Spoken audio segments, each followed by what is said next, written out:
pessoal, eu tava aqui dando risada e relembrando o quanto o bolsonarismo é um movimento cretino, porque agora eles assumiram que os golpistas realmente são bolsonaristas e pedem anistia já para os golpistas. Eles reconhecem que é a turma deles mesmo que fez a quebradeira.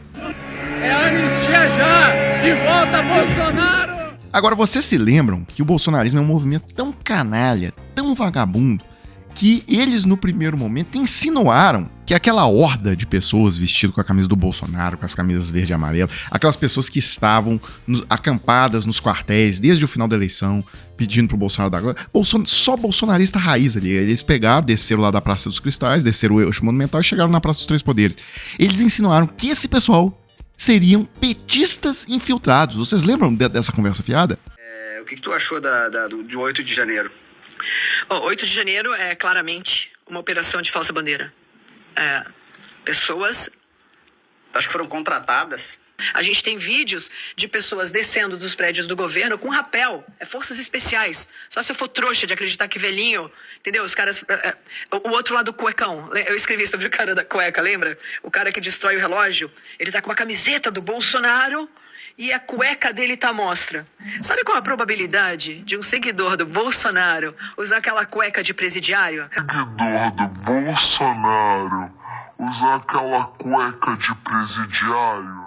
E vocês lembram também que eles inventaram um monte de mentiras, de que 200, 300 câmeras tinham sido apagadas, que o governo não entregou as câmeras, um monte, espalharam isso à rua. Deve ter gente até hoje que acredita nessa conversa. Detalhe, hein? Ontem, nenhuma das defesas dos advogados apresentou esse argumento. Tá? Ou seja, os próprios bolsonaristas, inclusive o Bolsonaro, admitem que não teve câmera nenhuma apagada, admitem que não tem essa história, que era gente infiltrada. 185 câmeras de segurança existiam nos prédios públicos em Brasília. 185, anotou, pessoal? Sabe quantas o Flávio Dino entregou? 4!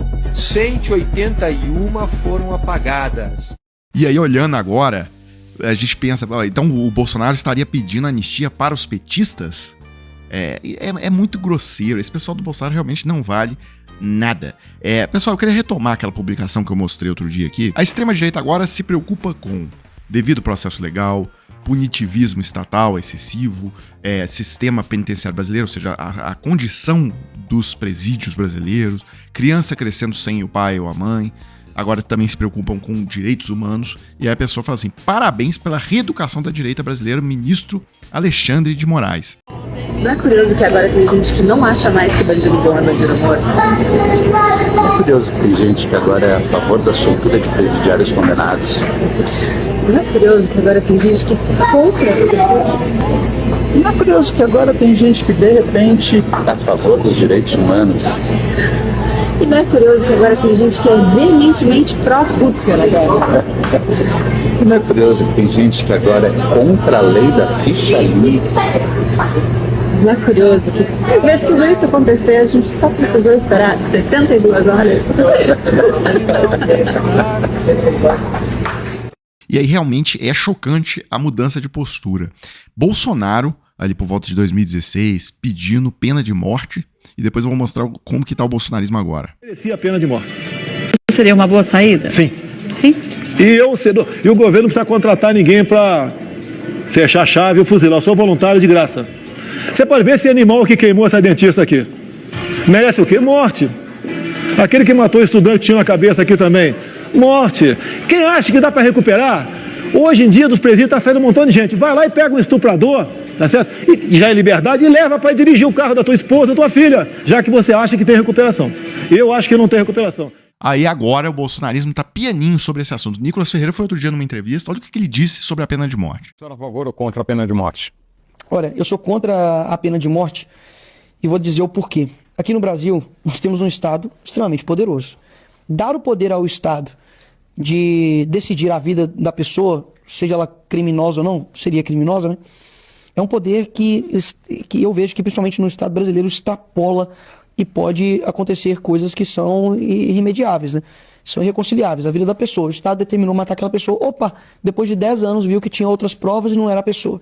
E aí? Não tem como remediar isso novamente. A vida daquela pessoa foi morta. Então, eu sou a favor de prisão perpétua. Pessoal, e aí só pra gente fechar, eu queria destacar que todos os jornais colocam hoje o Fux como uma esperança para o Bolsonaro, o Fux como quase um infiltrado do golpismo na primeira turma do STF. Então tá aqui no Valor, Fux diz que revisará a dosimetria da pena de Débora. No Globo, divergência na corte, Fux indica que vai propor pena menor para pichadora de estátua após pedido de vista. No UOL, Reinaldo Azevedo pegou mais pesado, diz o seguinte: Fux aceita a denúncia, mas faz lambança em seu voto e acena ao bolsonarismo. E no Estadão, tá aqui, Fux assume papel de revisor informal de Alexandre de Moraes e deve disputar procedimentos da ação de Bolsonaro. Bem, pessoal, acho que tem que ter muita calma com isso aqui, porque eu, se fosse bolsonarista, não colocaria todas as minhas fichas no Fux, tá? Eu explico por quê. A primeira grande tentativa de golpe do Bolsonaro foi naquele 7 de setembro de 2021, quando o Bolsonaro colocou um monte de caminhões do Brasil todo lá no centro de Brasília. Ali já tinha uma possibilidade de invasão do STF. Durante a madrugada teve uma negociação com a polícia do Distrito Federal, porque o pessoal queria invadir. O Fux era o então presidente do STF. Passou a noite no telefone com o Ibanez. Então tá, só notícias do dia 7 de setembro de 2021. Olha só, Bolsonaro faz ameaça golpista ao Supremo em discurso para apoiadores em Brasília. Ou o chefe do Poder Judiciário, ou seja, o Fux, enquadra o seu, ou esse poder pode sofrer aquilo que nós não queremos. O seu é o ministro Alexandre de Moraes. Ou seja, Fux, você na posição de presidente do STF, ou enquadre o Alexandre de Moraes, ou eu vou dar um golpe. Essa é a mensagem que o Bolsonaro passou.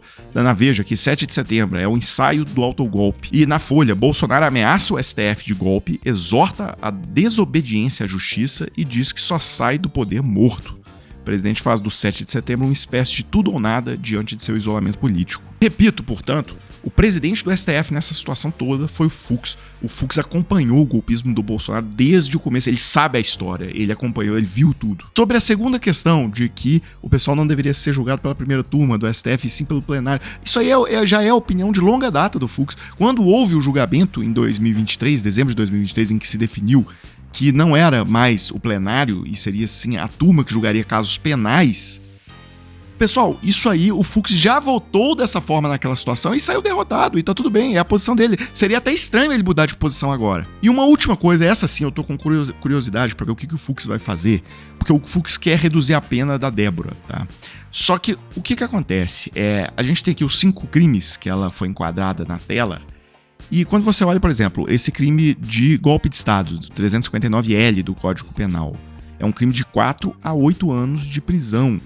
A pena, por exemplo, foi 4 anos e 6 meses. E quando você vai olhando um por um, ela basicamente pegou pena mínima em todos os crimes. Aí alguém pode falar, não, mas o problema é que o STF está somando as penas de cada um dos crimes e não deveria fazer isso, porque isso que o STF está fazendo é concurso material e o STF deveria optar, tá, ou pela aplicação do concurso formal ou mesmo do crime único. E aí o crime mais grave, que seria golpe de Estado, os outros seriam absorvidos por esse crime mais grave e tal. Bem, aí que tá o ponto. Isso já foi discutido lá na turma. E olhem que curioso, o Fux votou a favor do concurso material, ou seja, ele votou a favor de somar a pena de cada um dos crimes. Então, se o Fux vier agora querer mudar o critério, aí como é que ficam os outros 400 e poucos que já foram condenados, por ele inclusive, usando o método do concurso material, ou seja, somando as penas de cada crime. Então, resumindo, pessoal, acho que a margem que o Fux tem para alterar de maneira substancial a pena de prisão da Débora é baixa.